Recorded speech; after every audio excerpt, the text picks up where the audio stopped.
Adébùsáyọ̀ ní Àríkẹ́. Mo fẹ́ gbá ọgbà mi dé o, àtayé rọ̀mà torí mi ṣe o. Orí yìí lọ́pẹ́ tí mo wá o. Ara ẹ̀ bá mi dúpẹ́, mo ráàánú gba ara dẹ̀ mi gbẹ̀dẹ̀ o. Ọ̀pẹ̀rẹ̀ àbàdẹ ni mo gbé.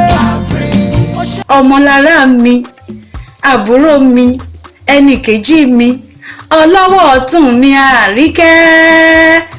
Ó kú oríire, ó kú ayọ̀ ọjọ́ ìbí. Adániwáyé á jẹ́ kó o pẹ́ láyé, Èdùmàrè á jẹ́ kó o ṣe púpọ̀ ọjọ́ òní lókè èèpẹ̀. Ó kú oríire. Èmi ro àròtúnrò mo ro àròjinlẹ̀ o, ibi àánú bá yé mi dé o, àròjinlẹ̀ ni mo rò. Àríkẹ́, jẹ́ kí n bá ọ délé bàbá rẹ, Àgbọ̀ndà ṣánilé rẹ Àríkẹ́.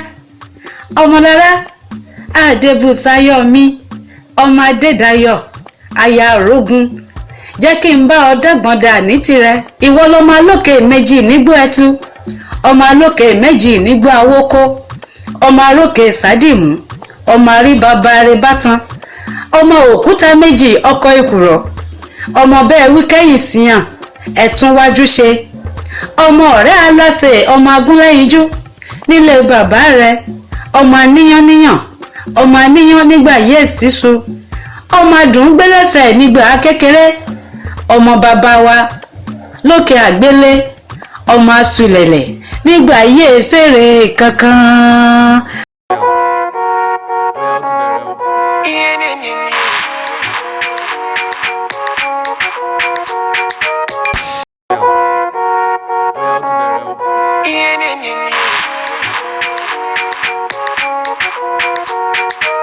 Ọmọlára mi, Àríkẹ́ mi, ọmọ lọ́jọ́ ìbí, ó dilé màmá rẹ. Jẹ́ kí n lọ sílé Olúfayọ̀, ilé Olúfadí, nílé mọ̀mọ́ rẹ. Ọmọ àgbà báwọn ọmọ tá a ló kẹsà. Ẹ̀lú ló lẹ lárẹ́ ní Ọmọlára. Ìjòkun náà ló lélele. Ìwọ lọmọ onímọ̀ lóhùn jòkun ló lélẹ̀ẹ́dù. Ṣé bí ilé aláró laṣọ lọ? Ìwọ náà lọ́mọ abí ṣòkòtò ṣoṣù mẹ́fà nílẹ̀ aláró. Aláró ègbùdọ̀ rẹ̀ ṣọtíá. Bẹ́ẹ̀ni ṣòkòtò bàbá wa. Gbùdọ̀ sọnù o. Ire ń bẹ níwájú Ọmọlára, ayọ̀ rẹpẹtẹ ń bọ̀ lẹ́yìn, nítorí àdániwáyé ní tó bá wò wájú ire ni, tó bá wẹ̀yìn wò ire ni, àtọ̀tún àtòsì ire ló máa jẹ́ tiẹ̀. Happy birthday, many happy returns. Agbára Ọlọ́run, Ọlọ́run bá mi tọ́jú Àǹjọ́lá Olúwa, Ọlọ́run bá mi tọ́jú Bọ́lájí ọmọ Àrógun, ẹ pẹ́ fúnra yín pẹ́pẹ́pẹ́ lórúkọ Jésù.